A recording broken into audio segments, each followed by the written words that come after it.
Olá, alunos, tudo bem? Sou o professor Paulo Henrique, do Colégio Curso Planck, professor de Física. Estou aqui hoje para poder debater com vocês um pouquinho sobre a prova de Física do ITA de 2020, primeira fase, que ocorreu neste final de semana, ok? Como de costume, eu vou fazer um aparato sobre toda a prova, falar um pouquinho do que nós aqui do curso achamos sobre a prova de Física em específico e depois resolver com vocês duas questõezinhas, as duas últimas questões 14 e 15 da prova que rolou, beleza?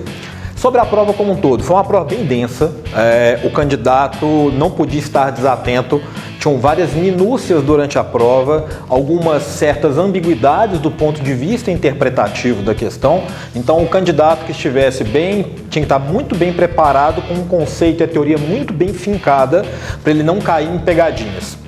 Do ponto de vista da distribuição, foi uma prova muito bonita, eu confesso que para nós aqui da equipe de Física, foi uma prova que desviou um pouquinho do tipo do ano passado. Só de ter retirado nenhuma das alternativas anteriores 2.0, já foi uma coisa bem melhor esse ano para o candidato trabalhar o seu conceito de fato. Mas vamos ver como é que foram as questões. Olha só. Voltamos com a análise dimensional como primeira questão, porta de entrada, diretona.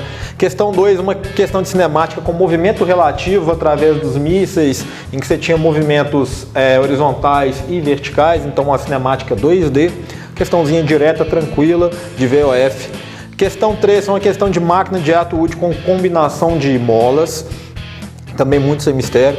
Essa questão 4 da hidrodinâmica somada a uma cinemática, eu quis chamar a atenção, foi uma questão que deu um pouco de ambiguidade.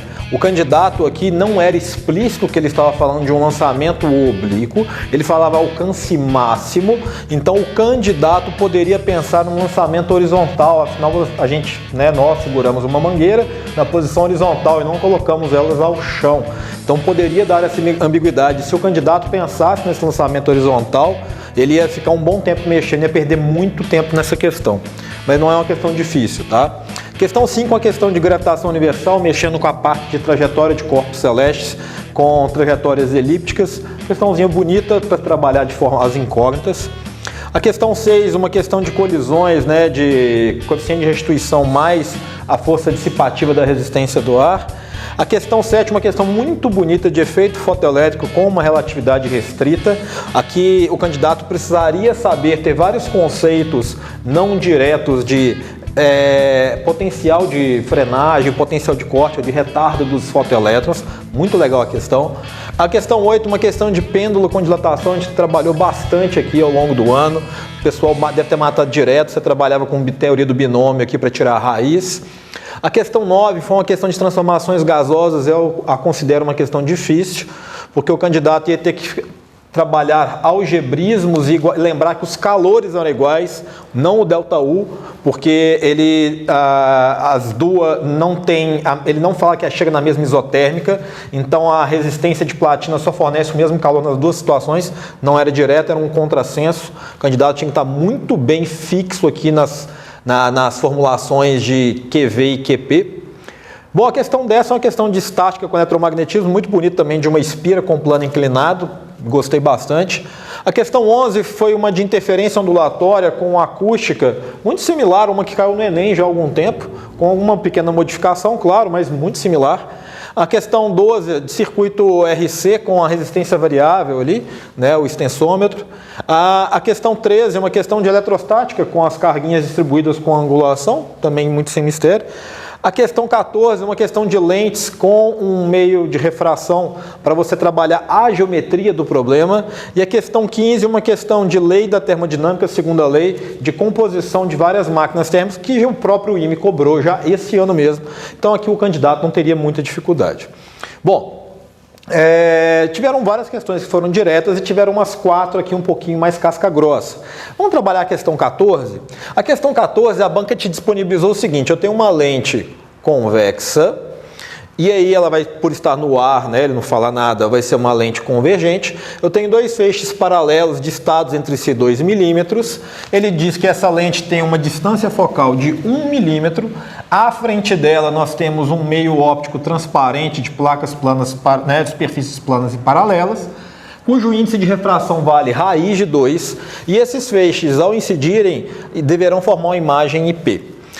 A banca quer que você encontre o valor de L que você deva disponibilizar para que tudo isso ocorra e, de fato, a imagem caia nesse pontinho P. Bom, primeiramente nós vamos fazer passo a passo.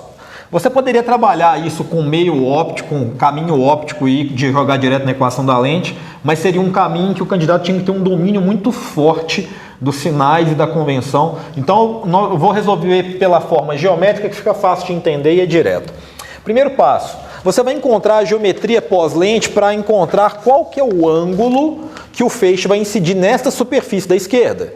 Então, quando eu vou trabalhar de forma simétrica, o que acontece em cima é o que ocorre embaixo, então tanto faz.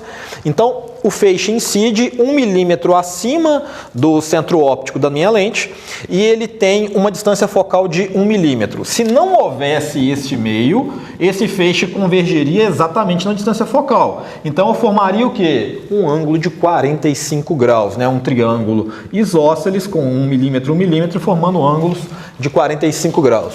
Vem para cá. Chegando aqui, só que acontece que ele não vai cair em 1 milímetro. Esse feixe que vem nesta inclinação, ele vai ser interceptado por esse meio, nesse ponto M. E aí ele vai o quê? Aproximar da normal por estar vindo de um meio menos refringente para um meio mais refringente. A normal dela é essa rosinha aqui e vai chegar no ponto P que está 1 milímetro dessa face. Beleza.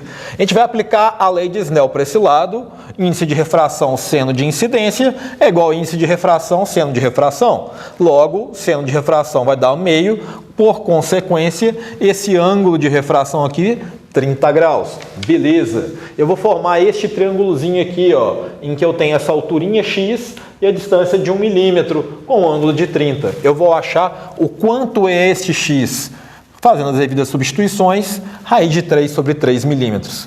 Como é que fica a estrutura como um todo geométrica? O feixe vinha 1 milímetro acima, desce a 45 graus, incide M e vem para cá. Essa alturinha vale X, isso é L. Logo, este triângulo formado aqui, MON, vai ter a altura de 1 menos X e a largura de L, com um ângulo de incidência de 45 graus com quem? Com a minha normal.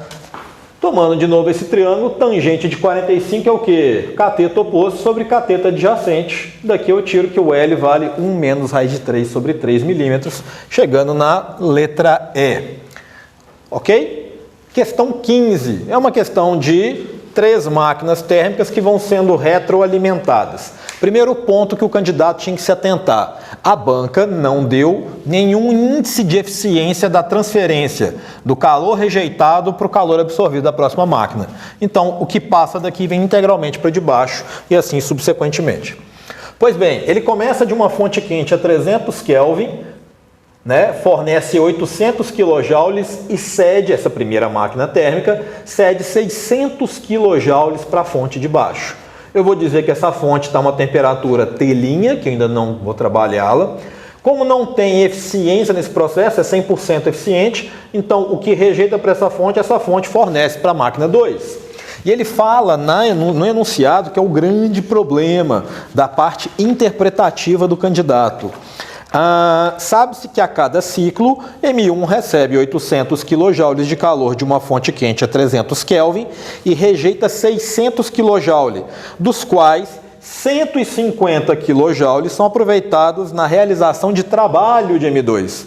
O candidato podia achar que desses caras 150 descia. Não. Esses 150 são para o trabalho. Obviamente, pela balanço de energia, se eu entro com 600 e retiro 150, descem 450 para a próxima fonte, que por consequência ele diz que ela vai rejeitar 360 kJ para essa fonte fria que está a 6 Kelvin. Obviamente, o trabalho retirado pela máquina 3 vale 90 kJ. Todo este sistema, uma vez que não tem eficiências, funciona como se fosse uma única máquina térmica aqui no meio, que recebe 800 kJ, rejeita 360 e tem um trabalho total de a soma dos 3 trabalhos, que há de ser 440 kJ. Beleza. A gente vai fazer algumas análises. Qual que seria o rendimento do ciclo de Carnot para estas duas fontes aqui, 300 Kelvin e 600? Vai dar 1 menos 6 Kelvin sobre 300 Kelvin, dá um total de quê? 98%. Este é o valor ciclo ideal, máximo teórico, segunda lei da Terra. Pois bem, qual que é o rendimento total do sistema? É adotá-lo como se ele fosse uma máquina térmica só. Então é o trabalho total produzido sobre o Q1 da fonte quente originária. Vão dar o quê? 440 por 800, cravam os 55%. Vamos agora analisar quais foram as afirmativas que a banca deu sobre isso. Beleza. Olha só. Afirmativa 1. É inferior a 225 Kelvin a temperatura da fonte fria de M1. Desse cara aqui, que é o telinha que a gente chamou. Já a gente vai mexer com ela. O rendimento do sistema é de 55%. A afirmativa 2 está correto. O rendimento do sistema corresponde a 80% do rendimento de uma máquina de Carnot operando entre as mesmas temperaturas. Ora, 80 vezes 0,8 vezes 98 não dão 55. A afirmativa 3 está falsa. Vamos analisar a afirmativa 1? Pois bem, vamos ver qual que seria o rendimento da máquina 1. Ela vai ser o trabalho realizado dividido pelo calor fornecido. Dá um total de 25%. Beleza. Mas do conceito do rendimento ideal, ele vai ser o quê? 1 menos a temperatura da sua fonte fria aqui sobre a temperatura da fonte quente. Isso há de ser maior do que esses 25% de cá. Mas eu vou chamar um adendo para isso aqui ainda. Trabalhando aí na equação, a gente chega que o telinha de fato tem que ser menor do que 225 Kelvin, falando que somente a afirmativa 3 é a errada e, por consequência, a letra C é a correta. Aqui eu quero chamar um adendo pelo seguinte: a banca ela cometeu um pequeno deslizezinho que poderia dar uma dupla interpretação, mas pensando em construção de prova, o candidato que é mais malicioso sabe que não iria para esse lado, que é o seguinte: nada na questão te diz que essa máquina não é ideal. A gente sabe que não é ideal porque o global, o macro, ele dá 98% e seus 55%. Mas numa sequência de máquinas térmicas, esta podia ser ideal e todas as outras irreversibilidades estariam contidas na máquina 2 e 3. Teria que fazer bastante conta. Então, eu poderia afirmar que teria que ser menor ou igual a 225 Kelvin para respeitar o corolário de Carnot. Poderia vir isso na questão, tá? E aí poderia ser uma pegadinha do tipo faltou o menor igual. Mas ok, dá para tirar direto. Bom, foi uma prova muito densa, muito teórica, levou-se tempo. O candidato que estivesse mal preparado não teria tempo para trabalhar às 15, mas eu tenho certeza que os alunos aqui do curso Planck mataram a pau muitas questões disso dentro de sala, direto do testinho. Então a gente se vê aqui agora, tanto para a revisão da segunda, como o Planck resolve a segunda fase. Obrigado.